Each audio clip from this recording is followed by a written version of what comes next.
दिन क्रेन के आदमियों ने जीना को किडनैप कर लिया। फिर बिशप ने क्रेन को कॉल करके दो दो हाथ करने की चुनौती दी। जब वो दोनों मिले तो बिशप ने कहा, क्रेन जीना को छोड़ दे वरना तेरे लिए अच्छा नहीं होगा, वो बहुत अच्छी लड़की है।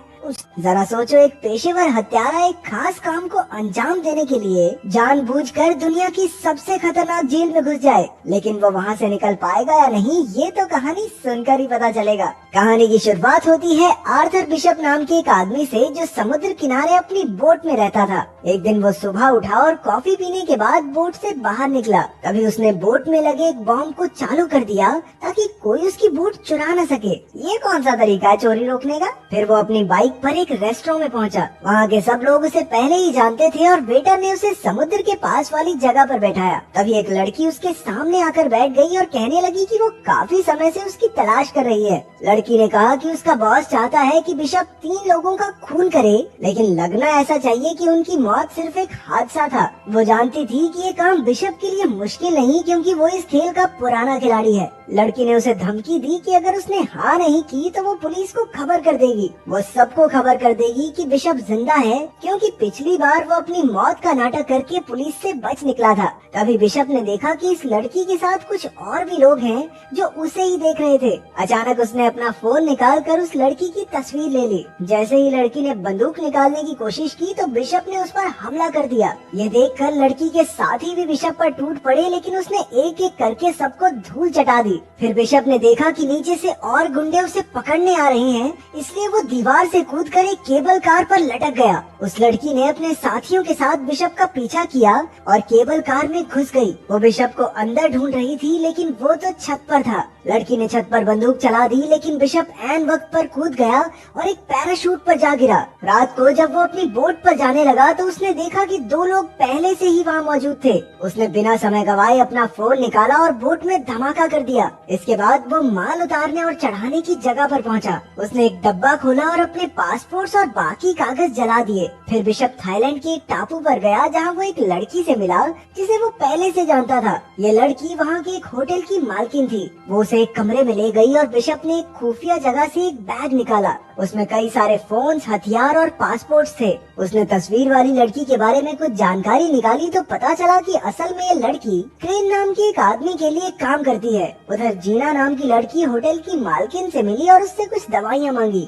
मालकिन ने उसकी बाजू पर कई घाव देखे, जैसे उसे किसी ने बुरी तरह पीटा हो। मालकिन ने उसकी और मदद करने की कोशिश की, लेकिन जीना ने कहा कि उसे सिर्फ दवाइयाँ चाहिए और फिर वहाँ से चली गई। रात को मालकिन ने समंदर में एक बोट देखी जिसमें कोई आदमी एक लड़की को पीट रहा था। उसने तुरंत बिशप के पास जाकर उस लड़की की मदद करने को कहा। बात मानकर बिशप उस बोट पर पहुंचा और कहने लगा, अरे ओह, अगर तू सच्चा मर्द है तो इस लड़की को छोड़ दे। वो लड़की जीना ही थी, लेकिन उस आदमी ने बिशप की एक ना सुनी और अपनी बंदूक निकाल ली। इस गलती के लिए बिशप ने उसकी काफी धुलाई करके उसे मार डाला। इसके बाद उसने मालकिन से कहा कि जीना को लेकर होटल चली जाए। फिर जब उसने बोट की छानबीन की तो उसे जीना का पासपोर्ट और फोन मिला जिसमें बिशप की तस्वीर थी। आखिरकार उसने बोट को धमाके से उड़ा दिया और होटल में वापस आया। उसने जीना से पूछा कि उसकी तस्वीर जीना के फोन में क्या कर रही है। उसने जीना से साफ साफ पूछा कि क्या वो भी क्रेन के लिए काम करती है। जीना ने सहमी हुई आवाज में बताया कि क्रेन उसे धमका रहा है। अब तक जो हुआ वो क्रेन के प्लान का हिस्सा था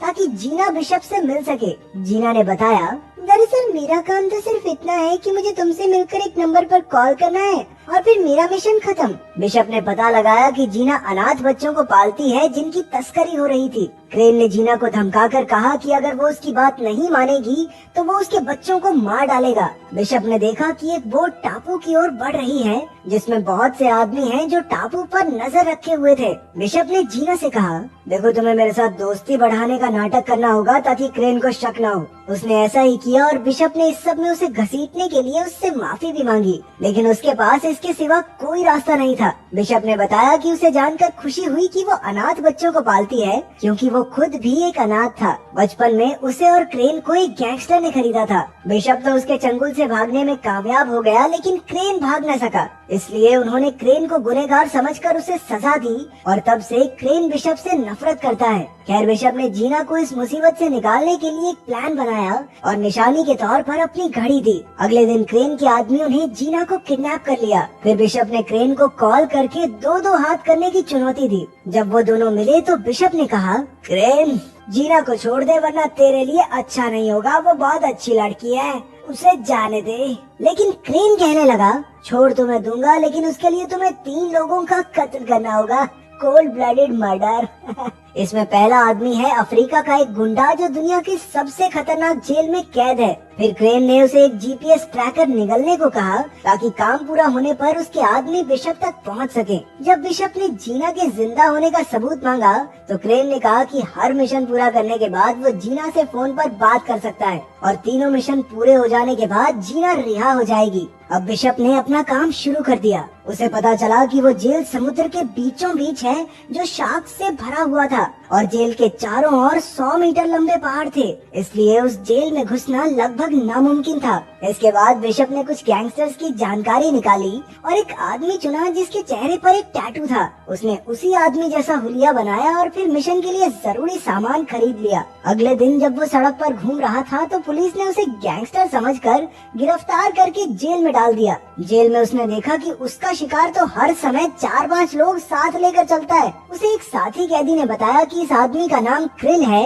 और उसने लाइबेरिया देश के राष्ट्रपति का खून किया था। अब तक कई कैदी क्रिल को मारने की कोशिश कर चुके थे। जब क्रिल पर फिर से हमला हुआ तो इस बार बिशप ने उसकी जान बचा ली। क्रिल ने उसका शुक्रिया अदा किया और उसे खाने पर बुलाया। जब बिशप उससे मिलने गया तो उसने क्रिल की जान ले ली और सबको लगा कि उसकी मौत जहरीला खाना खाने से हुई है। फिर बिशप ने तुरंत जेल की दीवार में धमाका किया और अपने पूरे शरीर पर ऐसा स्प्रे छिड़का जिससे शार्क्स उसके नजदीक न आए। अंत में उसने जीपीएस कैप्सूल निगला और समुद्र में कूद गया। उधर बोट के कैप्टन के पास मैसेज आया कि बिशप ने काम पूरा कर दिया है। उसकी लोकेशन ढूंढकर क्रेन के आदमियों ने उसे बचा लिया। फिर बिशप ने जीना से फोन पर बात की तो जीना ने बताया कि बिशप के पास अगले आदमी को मारने के लिए सिर्फ 36 घंटे हैं, नहीं तो वो लोग जीना को मार देंगे। अब क्रेन ने उसे दूसरे आदमी की जानकारी भेजी। इस आदमी का नाम एड्रियन है जो कि एक अरबपति था। ये इंसानों की तस्करी का धंधा करता है, लेकिन उस तक पहुंचना बहुत मुश्किल था क्योंकि वो ऑस्ट्रेलिया में एक बिल्डिंग के 58वें माले पर रहता है जहाँ के सारे दीवार, दरवाजा, खिड़की बुलेट प्रूफ थे। ऊपर से हर जगह सेंसर्स और फिंगरप्रिंट डिवाइस भी लगे थे। अब बिशप इस आदमी के नीचे का घर खरीदने पहुंचा। वहाँ उसने घर की चाबियां और नक्शे की हूबहू नकल उतार ली। फिर उसने कांच फोड़ने वाले बॉम्ब्स बनाए और साफ सफाई वाले आदमी का भेष बदल कर उस घर में घुस गया। घर की खिड़की से लटक कर वो एड्रियन के घर के स्विमिंग पूल तक पहुंचा और वहाँ बॉम्ब्स फिट कर दिए। जैसे ही एड्रियन उसमें नहाने आया, बिशप ने धमाका कर दिया और एड्रियन सीधा नीचे गिरकर मारा गया। अब फिर से जीना का कॉल आया, लेकिन इस बार उसने चालाकी से उस बोट का नंबर दिखा दिया जिसमें वो कैद थी। फिर बिशप हेलीकॉप्टर से उस बोट तक जीना को बचाने पहुंचा और कई गुंडों को मार गिराया, लेकिन अफसोस कुछ देर बाद वो पकड़ा गया। फिर क्रेन ने उसे आखिरी चेतावनी देते हुए कहा, इस बार तो माफ कर देता हूँ, लेकिन अगर फिर से ऐसा हुआ तो जीना बेचारी मारी जाएगी और उसकी मौत के जिम्मेदार होगे तुम। अब बिशप का आखिरी मिशन था अमेरिका में रहने वाले मैक्स को मारना। वो एक ऐसी बिल्डिंग में छिपा हुआ था जो पहाड़ के ऊपर बनी है और वहाँ सबमरीन्स का कारखाना था। इन सबमरीन्स में बड़ी बड़ी मिसाइल्स छिपाई गई थी। वहाँ खुफिया तरीके से किसी का भी अंदर आना या अंदर से बाहर जाना नामुमकिन था। जो भी वहाँ घुसने की कोशिश करता वो मौत के मुंह में जा गिरता। बिशप के पास इस काम को अंजाम देने के लिए 48 घंटे का वक्त था। उसे खबर मिली कि मैक्स ने एक हेलीकॉप्टर मंगवाया है, इसलिए उसने हेलीकॉप्टर के नीचे छुपकर मैक्स तक पहुँचने का प्लान बनाया। जब उसकी तरकीब कामयाब रही तो उसने बिल्डिंग के सारे कैमरा जाम कर दिए। चारों ओर हड़कंप मच गया और गार्ड्स मैक्स को एक खास कमरे में ले जाने लगे। तभी बिशप ने लिफ्ट में धमाका कर दिया, लेकिन किसी तरह मैक्स खास कमरे तक पहुंच गया। हालांकि अपना हीरो तो पहले से ही वहाँ मौजूद था। अब वो मैक्स के साथ मिल गया और मैक्स को मारने का नाटक किया ताकि क्रेन को चकमा दिया जा सके। उसका प्लान था कि जब क्रेन के आदमी मैक्स की लाश ढूंढने आएंगे तो क्रेन बोट में अकेला होगा और उस समय उसे खत्म करना कोई बड़ी बात नहीं। उन्होंने प्लान के मुताबिक मैक्स की मौत का नाटक किया और जैसे ही वहाँ धमाका हुआ, बिशप उसे समंदर से बचाकर एक टापू पर ले आया। फिर बिशप ने क्रेन को कॉल करके कहा, अबे ओ जीना को छोड़ दे। लेकिन क्रेन ने पहले मैक्स की लाश देखने की मांग की। बिशप ने बताया कि लाश उसकी सबमरीन में पड़ी है। इसके बाद क्रेन ने सबमरीन पर मैक्स की लाश देखने के लिए अपने आदमी भेजे। बिशप ने भी उनके लिए हर जगह बॉम्ब्स लगाकर तैयारी कर रखी थी। जैसे ही उसके आदमी वहां पहुंचे, बिशप ने उन्हें गोलियों से भून दिया। उधर क्रेन ने ये सब अपने कैमरा से देख लिया। इसके बाद बिशप क्रेन की बोट पर पहुंचा और सारे गार्ड्स को मार डाला। इसी बीच जीना को भी गोली लग गई। वहीं क्रेन ने बोट में लगे बॉम्ब को एक्टिवेट कर दिया। बिशप ने जल्दी से जीना को छुड़ाया और उसे एक ऐसे डब्बे में पहुंचा दिया जो धमाका होने से पहले ही बोट से अलग हो गया। अब बिशप और क्रेन की जबरदस्त लड़ाई शुरू हो गई। उसने क्रेन को जंजीर से बांध दिया और तभी बोट में धमाका हो गया। जीना तो बच निकली। वहीं मैक्स के आदमियों ने बोट का मलबा बाहर निकाला। कुछ समय बाद जीना अपने बच्चों के साथ थी और उसने देखा कि बिशप उसकी आंखों के सामने खड़ा था। असल में बिशप बोट के स्टील रूम में छिप गया था, जो इमरजेंसी के वक्त काम आता है, और इस तरह वो धमाके में बच निकला। अगर वीडियो पसंद आई तो लाइक कर देना, चैनल को सब्सक्राइब कर देना। मिलते हैं अगली वीडियो में।